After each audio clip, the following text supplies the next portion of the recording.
Good afternoon, ladies and gentlemen. My name is Bill Litchfield, and I'm pleased to be here this afternoon to play a small part in the presentation of Chatham's Boston Post cane.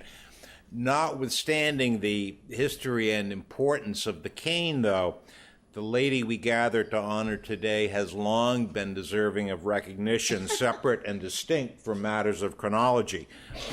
There are few, if any, individuals who have lived their lives so consistently with the idea of thinking globally and acting locally as has Juliet Bernstein.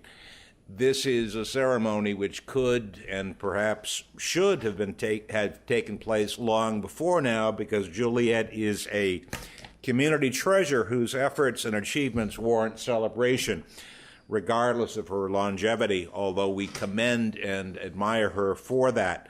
We're here, though, for a specific purpose, and that is to present the cane, and it gives me great pleasure to introduce our town manager, Jill Goldsmith, to tell us a bit about the history of the cane.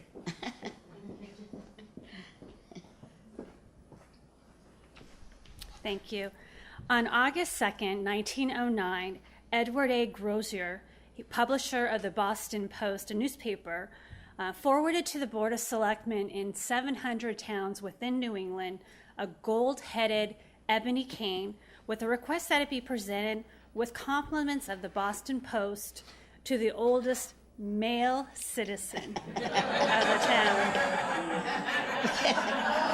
Gets better. To be used by him as long as he lives or moves from the town, and at his death handed down to the next oldest citizen of the town. The cane belongs to the town and not the man who received it, and in 1930, after considerable controversy, the eligibility of the cane was then open to women as well. Yay. A little bit about the cane.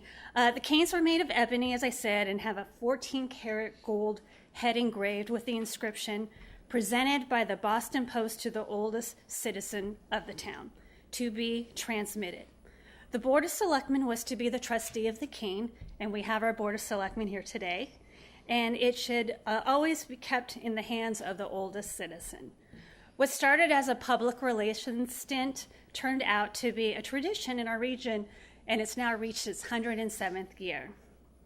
Over those years, many of the 700 canes were lost, stolen, or taken out of the designated town and not returned for some reason. But not us. The town of Chatham, through our town clerk, Julie Smith, is fortunate to retain the custody of its cane, and it's kept in her vault at the town offices. The town of Maynard, Mass. Maintains a history of the canes and reports that over 480 towns have checked in with updates on the status of their cane and reports of its recipients, which we'll also do. While Chatham used to award the Boston cane more regularly in the past, the town has more recently revived the tradition and as a symbolic awarding of the cane to the oldest resident on record during its 300th anniversary. The cane was presented to Leola Litchfield, who many of you know. And now, according to our town records, the oldest resident is now Juliet Bernstein, whom we are here to honor this afternoon. Bill? Well, I thought they'd have to get my birth certificate to be sure. Thank you very much, Jill.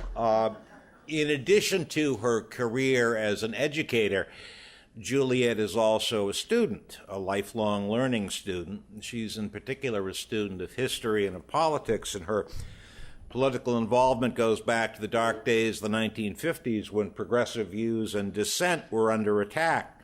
With no disrespect to the history of the cane, at the end of its run, the Boston Post had become a voice of McCarthyism. And there's a delicious irony, perhaps especially appreciated by Juliet, in her not only having receiving the cane, but having outlived the Boston Post by half a century.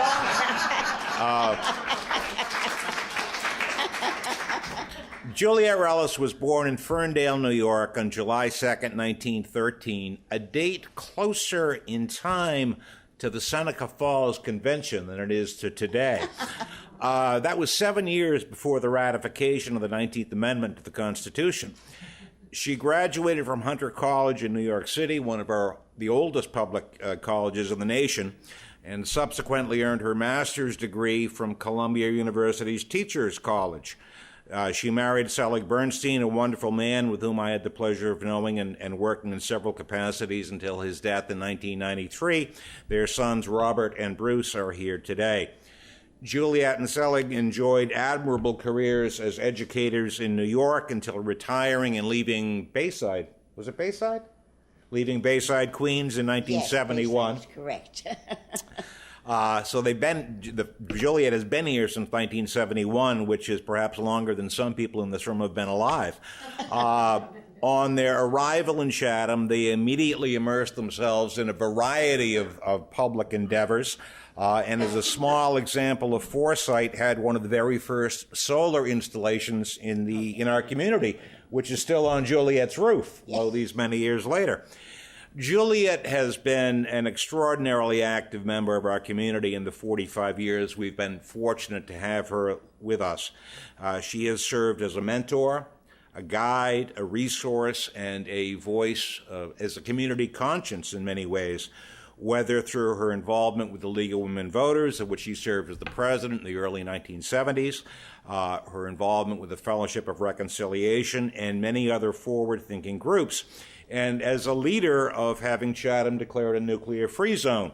I suspect that Nancy Erskine may give us some of the history of where this sign went or its predecessors went and disappeared, but Juliet persevered, and we still have the sign, as well as 35 years later, still being a nuclear-free zone. So I'd like to ask Nancy Erskine, a longtime friend and neighbor of Juliet's, to speak to us about some of Juliet's many activities. Nancy.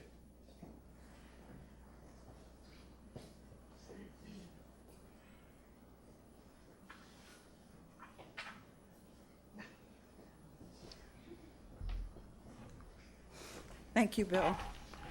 You used half my speech, but other than that.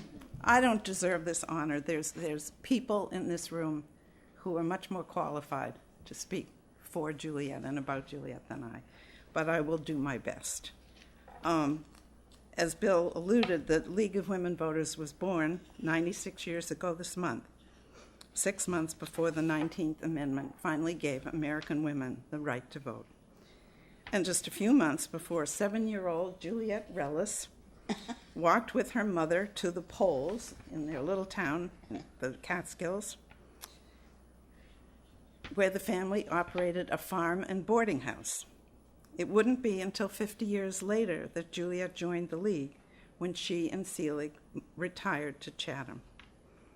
She finished high school, moved on to the Brooklyn branch of Hunter College, now Brooklyn College, alma mater of future activists like Allen Ginsberg, Alan Dershowitz, Barbara Boxer, Bernie Sanders.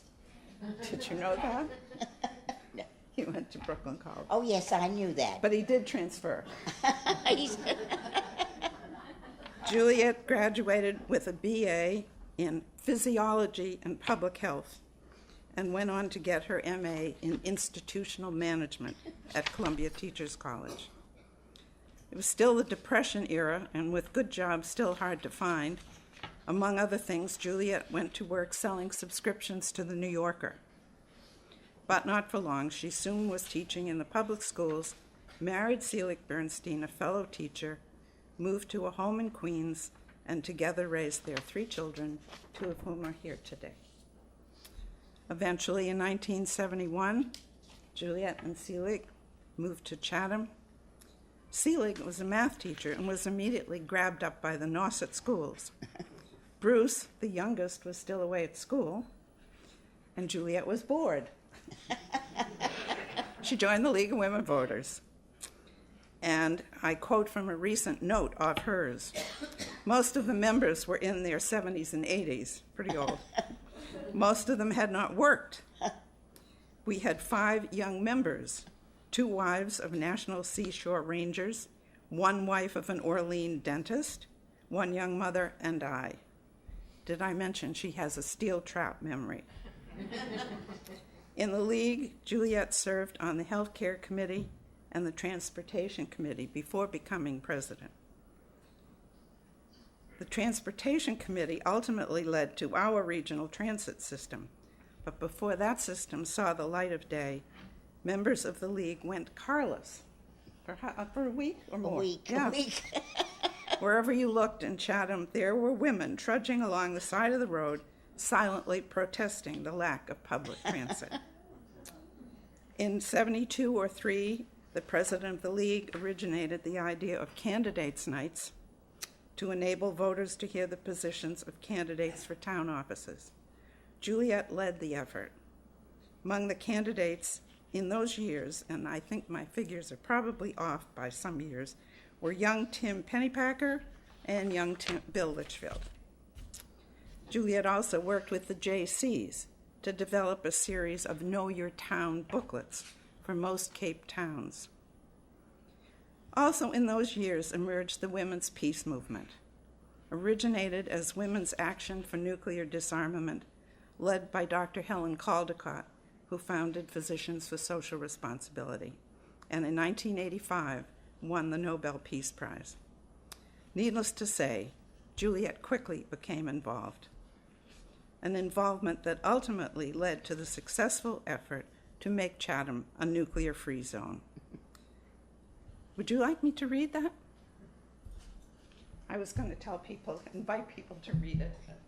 Its travels are interesting. That's symbolic. We don't produce any nuclear weapons here. Good. Maybe from the mic. Yeah, I think so. Or here, why don't I hold and you read it? All right. So, chronology of Chatham's nuclear-free zone. In May 1982, Article 36 in the town warrant, by petition, was passed at town meeting instructing the Board of Selectmen to inform the President of the United States to enter into an agreement with the Soviet Union and immediately halt the testing, production, and further deployment of all nuclear weapons, missiles, and delivery systems. In May 1983, at the next annual town meeting, voters overwhelmingly rejected the evacuation plan of the State Civil Defense Agency and the Office of Preparedness to relocate 30,000 residents of Bristol County, Rhode Island, to the town of Chatham in preparation for a nuclear attack. In May 1984, the following non-binding advisory question on Chatham's ballot, quote, shall the town vote to declare itself a nuclear-free zone, NFZ, meaning no nuclear weapons shall be produced, tested, transported, stored, disposed, or detonated in the town, and signs will be posted at town limits reading nuclear-free zone. It passed by a vote of 1156 to 972. Purely symbolic, because Chatham produces no nuclear weapons, it is the next logical step in the nuclear freeze movement expressing opposition to nuclear war. In 1985, 3 signs were posted and stolen almost as soon as they were put up. A local resident was apprehended, paid a restitution fee of $30, but no signs were recovered. 1986, the first International Free Zone Day with Chatham, the only town on Cape Cod to participate, was marked by a ceremony presided over by the Selectmen, planting of a tree by the Friends of Trees behind the Colonial Building. In 1987, a new sign was posted at that site, a gift of Tim Sampson of Chatham Hardware. When this sign was stolen, Fred Jones of Sun Signs of Eastham provided a new sign in exchange for a half gallon of ice cream and a homemade Swedish coffee drink.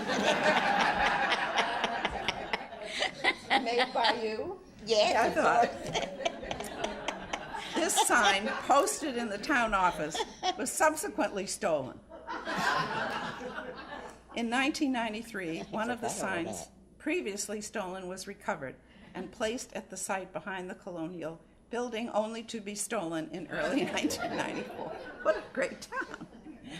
This rendering of the Chatham NFC sign by Jennifer Frankel Chatham High School class of '94 is here in the hallway of Town Hall as a small part of Chatham's 283-year history at a time when the country was concerned about the proliferation of nuclear weapons and threat of nuclear war.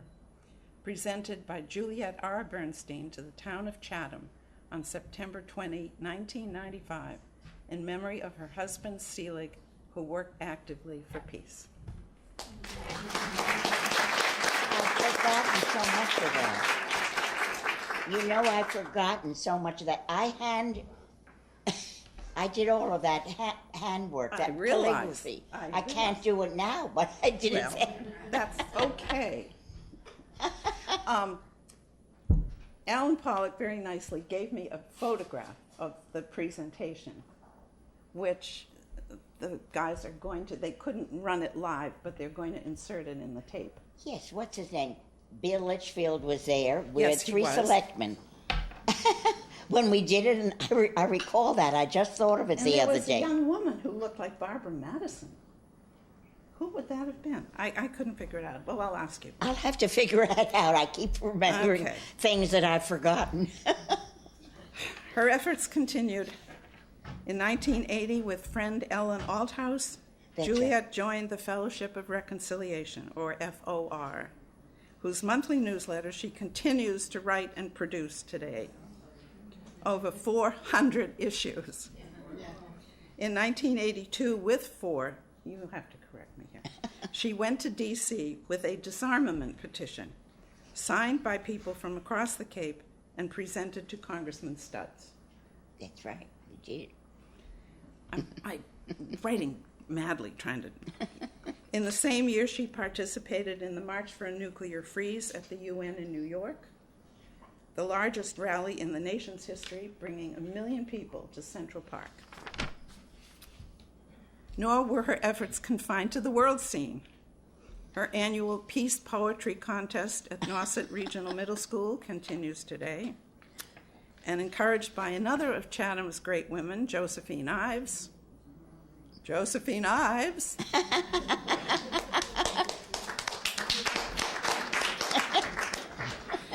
Juliet encouraged the Chatham Band to finally change its bylaws and allow women to join. It only took about 10 years. And the band plays on. The happy result is with us today, and we will be hearing them soon. Just quickly, a few more highlights. Fellowship of Reconciliation's annual float in the 4th of July parade. How many years? Do you know? Well, I don't know how many years, but we haven't for the last few years. I'm sorry. Don't be sorry. The annual candlelight vigil in front of Town Hall on the anniversary of Hiroshima and Nagasaki. That's when I first met Juliet. 1990 Dorothy Foster Peace Award and 1997 Milton Fisher Public Service Award from her alma mater, Brooklyn College. 20th Anniversary Service Award from the Fellowship of Reconciliation. 1994 Award from NAACP, quotes, in grateful recognition and appreciation for your unselfish and untiring efforts. 2009 Human Rights Leadership Award from Church Women United. Not to mention a collection of certificates from the Massachusetts legislature on her 80th birthday, her 90th birthday, her 100th birthday. I'm sure that many of you have many recollections of Juliet's nearly half-century of accomplishments on behalf of our town and the world, so it will shortly be your turn as well. Thank you very much.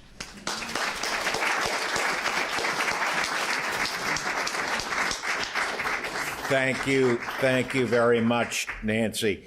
Juliet's variety of activities of which Nancy spoke are noted by us, but they have not gone unnoticed and appreciated at another level, that of the Commonwealth of Massachusetts. And we're pleased to have with us today Dottie Smith here on behalf of our state representative, Sarah Peake.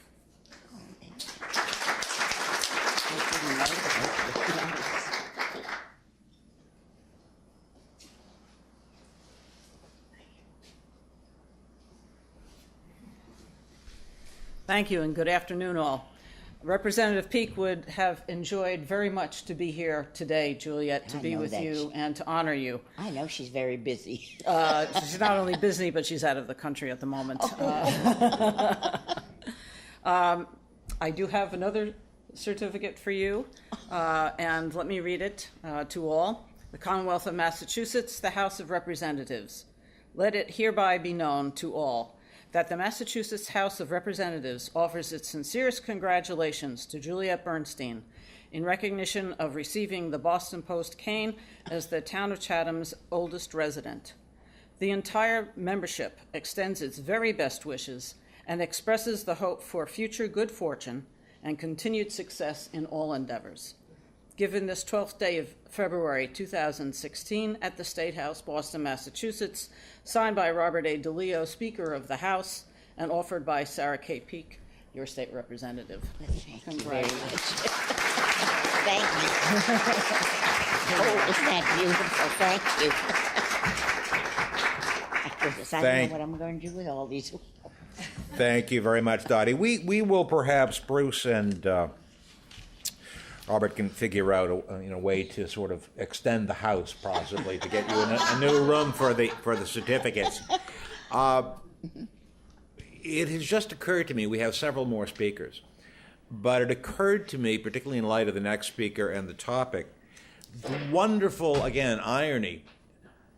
When you look at the speakers who have been up here, our town manager and Nancy Erskine, and Dottie Smith on behalf of our state representative, Sarah Peake, followed by Anita and Carole, I am the token male.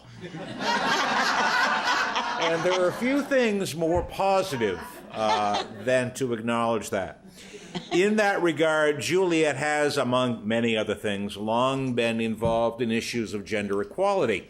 And one example of her global thought, coupled with very local action, was her persuasion of the Chatham Band to permit women to join their ranks in the early 1980s. We have with us several members of the band, including their manager, Anita Harris. Anita. Oh, thank you.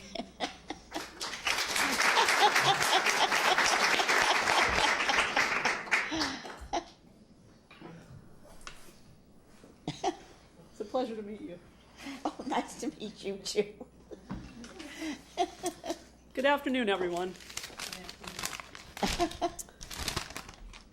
It's a privilege to be here on behalf of the Chatham Band to honor Miss Bernstein. 24 years ago, for the first time ever, a woman musician was allowed to join the Chatham Band. Since the band started up in the 1930s, that means for the first 60 years, it was strictly men only. Thanks to Juliet, that's all changed. Yes, I know, but Joe Ives is really responsible. She told me about that. Oh, well, thank you, Joe. Fast forward to 2016.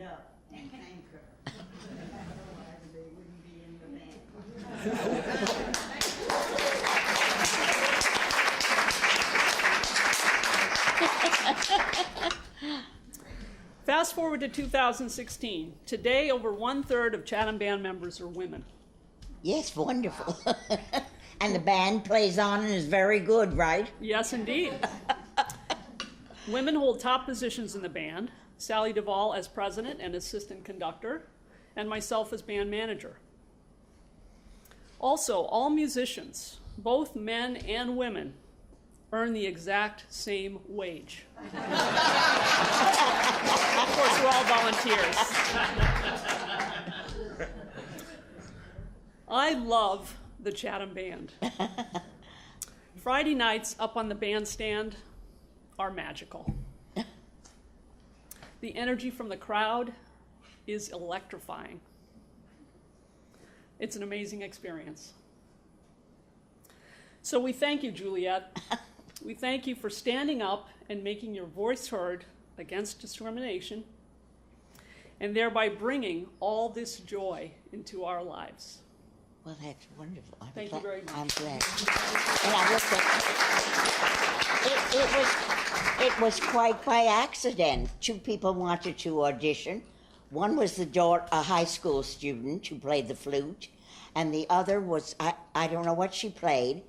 And I said, we have a Massachusetts Commission Against Discrimination. Why don't you contact them? But women were intimidated, and so I wrote a letter to then Attorney General Bellotti about the situation. After all, we were giving them town money at town meeting. And nothing happened for a while, and then I happened to go up to the League of Women Voters meeting in Boston, and somebody from the Civil Liberties Union was there and spoke to us, and I told them about that. Well, all hell broke loose.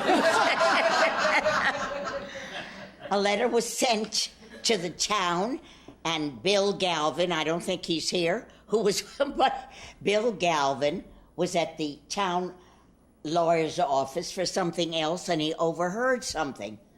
So he called me. I said, you can have the letters. And I think the Chronicle got the first story. And after that, it's interesting. It was in newspapers throughout I read that. the land. Yes, it was. And it was even in Vanity Fair, I think. I couldn't believe all these things. We're going to have to do some more Nancy research on wanted that. to see my scrapbook, but unfortunately I gave it to my alma mater, which is Brooklyn College. So that is the history of the band. And I'm very glad that Joe alerted me to the fact that it occurred. Thank you very much. You're welcome. I'm glad I can help somebody. I'd like to invite the rest of the band up here and introduce our musical director, Oh, that's who's wonderful. fantastic. Yeah. His name is Maestro Thomas Yanka. So come on up, band. Is he the one who writes the nice columns? He is. Well, I enjoy your columns.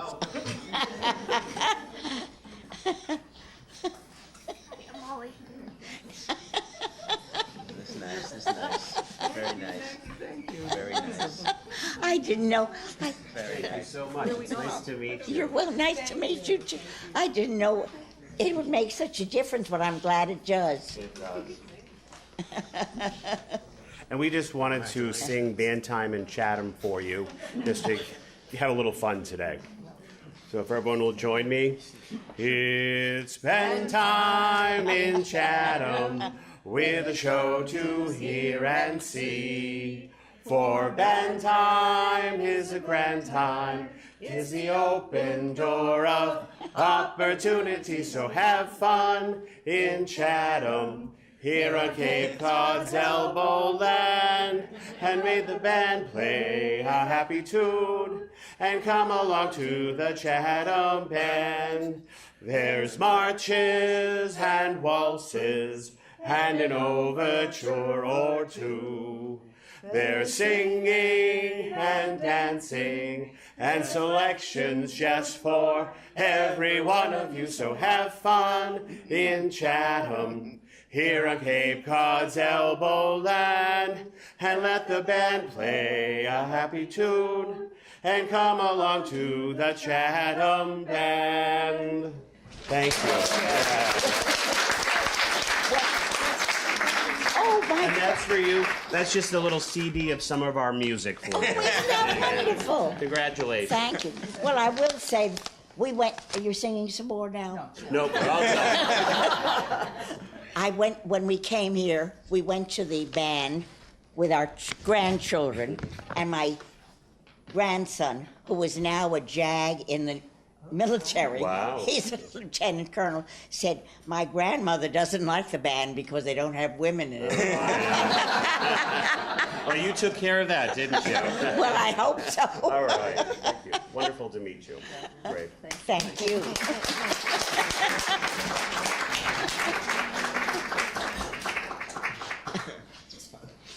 We thank the members of the Chatham Band for all that you do and for being here today, just as we continue to thank Juliet for all that she has done and continues to do.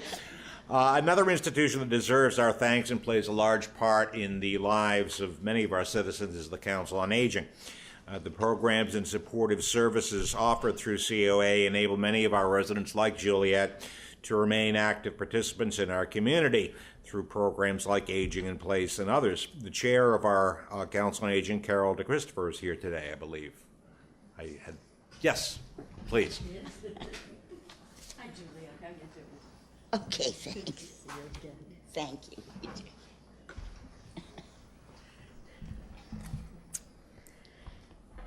Congratulations on behalf not only of myself, but on behalf of the Council of the Aging. Good job. Well done. Excellent servant. Well, I'm glad to hear that, but it did start with a pilot program in food. In the nutrition program started as a pilot program at the Methodist Church, and it was through Elder Services. Yes, sir. At that time. You don't have there's no pot that you haven't had your finger in. Well, I think. I don't know whether my children would like my finger. And we are very grateful to you for the fact that you dabble. I'm sure you are also comforted to know that there are other people who are your peers, who are around, which to my way of thinking speaks a lot for the way you took care of yourself, not only physically and health-wise, but mentally as well. The way you stayed on top of things. You remained active during this whole time. You really should be commended for that. I also think your parents should be commended for giving you good genes. I suppose I'm fortunate. Yes, yes. You probably more than anybody here understands the importance of community. As a New York City school teacher, New York being a city of 8 million people, and when you start to take in the extended area around New York, it raises that to 13 million. You understand community, you have to establish community in a different way. And Juliet, you were very instrumental in helping to establish community. You understand the importance of community, and that's why as a member of the COA, we are delighted as a community agency to offer services when services are needed. Everybody does not need to use the services of the COA all the time, but just knowing that those services are there, I believe, is a very important component. Community, I will also say that the first time I ever met Juliet, even though we live in the same general area, but the first time I ever met her was as a driver for Fish. And Fish is another one of those community organizations. When we took the survey recently, one of the things that we discovered was a vast majority of the people who responded to our survey were saying that it was important to be able to remain in their homes, to age in place. And it's through services like the reassurance program, which I'm sure you are a huge fan of, that we are able to do that. For those of you who do not know, the reassurance program is available to people of all ages. Seniors, people with disabilities, people who are living alone, or people who are caring for people with needs use it most often, but it is available for all ages. It's free, and it's voluntary, and it's a very simple process. All one has to do is between the hours of 5 and 10 a.m. Call and let the program is run by the police department, but with the cooperation of the fire department and the Council on the Aging. If by 10 o'clock, if they haven't heard from an individual, then what happens is that somebody will call the house first to see if you're okay. If they don't get a response, they will go to your home. If they have reason to believe that there is something amiss, they use a key that is in a lockbox. Only the fire department has access to that. And then, and I am aware of the fact that you did use that at one time. And That was at a town meeting once. I had never heard of it, and the town voted it down. But it's a very useful thing, that lockbox. Right. So I had it installed. Excellent, excellent. And we would highly recommend, as a community organization, that folks consider using this it's for your good, actually. It's for all of our good. When we get to a certain age, we need help from the community. But your sense of community and this village that you will serve, we all need help. We will all provide help. And what we thank you for is, Juliet, the fact that you were able to not only graciously provide help, but graciously accept help, and thus be an example to others who might be reluctant to accept the help. Giving it's a piece of cake. Accepting it is something else. So thank you for being a beacon. Well, thank you.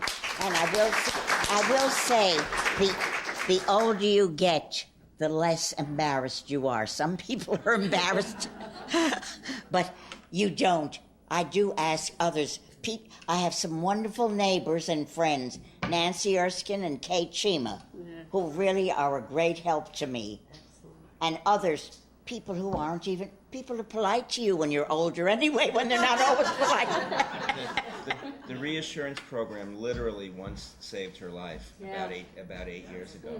Very literally saved her life. Right, and if we're going to age in place, if we're going to age here, we need to use the resources that are available to us.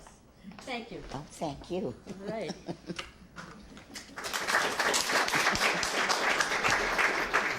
Thank you very much, Carol.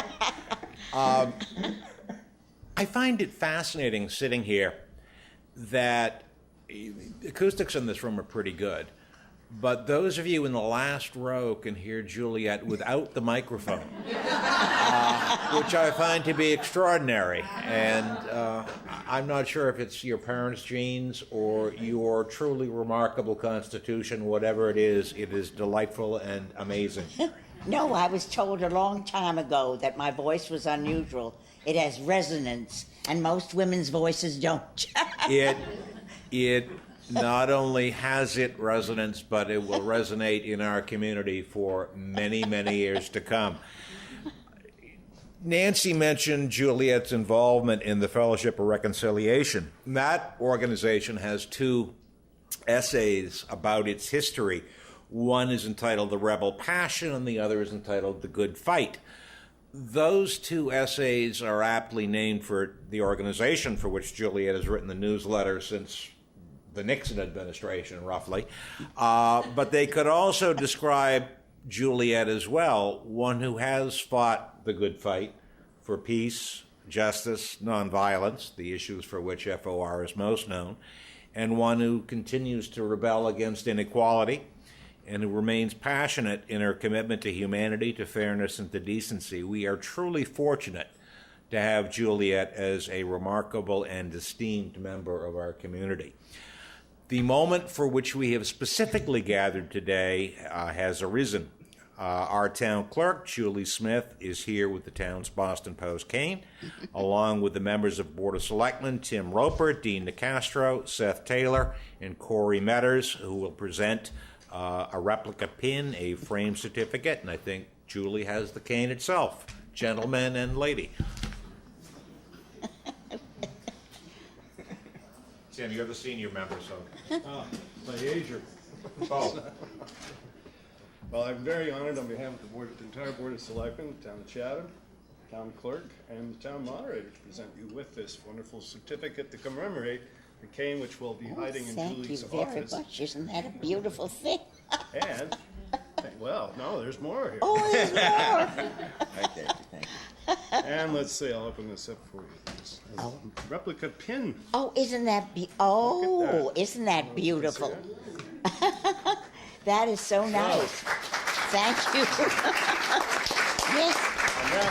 Who made that pin? Who made? I'm just wondering who made that pin. Somebody in town, or do they? Joseph's. Very nice, beautiful. And the cane for ceremonial and Wow. purposes. You can hold on to that for a few moments. That is beautiful. Well, I wonder whether this cane is better than the cane that Maggie Smith uses in Downton Abbey. I don't know. This is pure gold, I understand. And this is ebony from the Congo. Can you beat that? Not with a ball bat. They're supposed to be.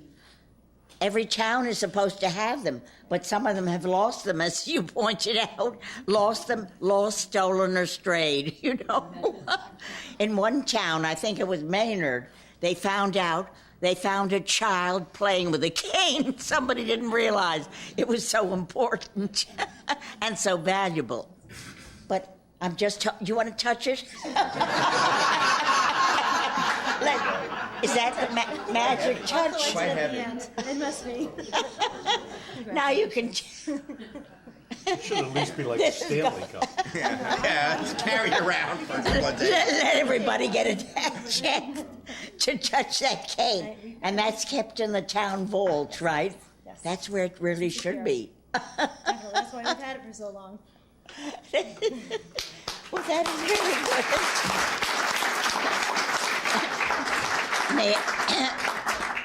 No, I need that. I should only be so lucky as to get that old. Well, I don't know whether it's lucky. I don't think it's easy. I just see you on television. I don't see. I used to observe the Selectmen, but I don't anymore. Knowing Juliet for as long as I have, and with the fondness for which I have for her, I know she is not responsible for the light bill. But I do know the answer to the question. Shauna Neely, the Executive Secretary of the Board of Selectmen, and our town manager put together a basic program, and Shauna is certainly to be commended for her efforts in this regard, but she gave me a basic script or points to address. And one of them ends with a question to which I know the answer from experience. Juliet, would you like to say anything? You want Be my guest. You know I talk a lot. My friends know I'm good at talk. I'd like to say, in connection with the putting women in play as a recipient of the cane, makes me wonder why they waited until 1930. Didn't women exist? Were they merely chattel then? I sometimes wonder whether women are still considered chattel. However, you heard about... I heard this from Jo Ives, too. She does the history of the town. She said that women in Chatham could not vote at town meeting until 1950. Is that hard to believe? After women got the vote nationally. So that's surprising. But... you know, there was one woman who was the first senator, female senator of the United States. Do you know who she was? Margaret Chase Smith. Exactly right. Well, I guess some of you must get the Boston Globe, and you must have read that wonderful op-ed piece about Maggie Smith. This was during the McCarthy era. You mentioned that. And, well, the whole country was really petrified. And Maggie Smith, who became a senator, she was elected a senator. She was a representative first because her husband had died, and then she was elected senator. And she lived at a town up near the Canadian border, so she knew people who were a little bit different, too. Well, they were French Canadians. And she just couldn't take what was going on. She got up and she said, she spent a weekend to write this speech of hers. She called it a Declaration of Conscience. And she said, I speak as a Republican, I speak as a woman, I speak as an American, and I speak, what was the last? And I speak as a senator. I'm sorry. The senator came before that. She really honored the Senate. And she spoke about what was happening. They said a cold air came down from Maine to get rid of the heat that was taking place in the country. And I thought, after I read this, maybe we need a few cold airs here, too, in this country now, with everything that's going on, with all of the hatred and discourtesy and meanness, etc. Anyway, I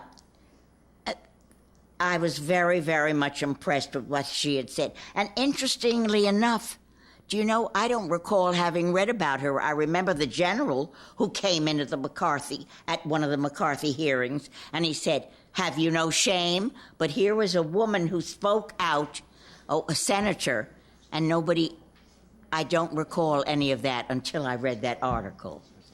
So anyway, I'm really honored, and I'm amazed at all of the things that have been said because I'd forgotten most of them. I do things because I think they're right. And I guess, as somebody mentioned my heritage, I guess my parents taught me that too. Both of my parents were born in Russia. My mother came here when she was only 12 years old. And where do you think she worked? In a shirtwaist factory. That's what somebody thought she had worked in the Triangle. I said, no, she did not. And my father came here when he was a young man. He was in the Tsarist army. They had to be in the army then. And, you know, I wondered, how in the world did my father ever get here? He was in the Tsarist army, and yet he boarded a ship in Germany. He must have walked. And, you know, that makes me think of all of these refugees who are leaving their homes in Syria and Iraq and so forth, and are coming here and are trying to get some place of safety. You know, our Governor Charlie Baker said on Martin Luther King, he said, I wonder what Martin Luther King would be thinking now about everything that is going on. And I, too, wonder, because he spoke of the loved community which we're all trying to achieve. And I think Chatham may be getting close to the loved community when we see all these services that help people, not only people of my age or old people, but they also help young people, because I read so often of these young people who've had problems of different sort, who've been helped by the various resources that we have in our town. The police reassurance program and our wonderful rescue squad. And I tell you, sometimes I've overslept and they've awakened me. And I will say, after the second storm, I'm not quite sure which it was, when I lost my electricity and went and called the electric company and couldn't get through, I called the police department. Somebody was at my door checking, and I had my lamp, my little lamp, without much light, and there was this big bright light coming through my door, my front door. And I let him in, and he checked. He said, "Are you all right?" I said, "Yes, I'm going to sleep. I'll get under the covers." Fortunately, our lights went on shortly after that. But I am grateful to all of these resources, and to fish. Many fish people have helped me. And the Council on Aging, although I have not been involved lately because it's difficult for me, they are very helpful to everybody. And incidentally, I suggested this meeting room because the library seats are not as comfortable as these.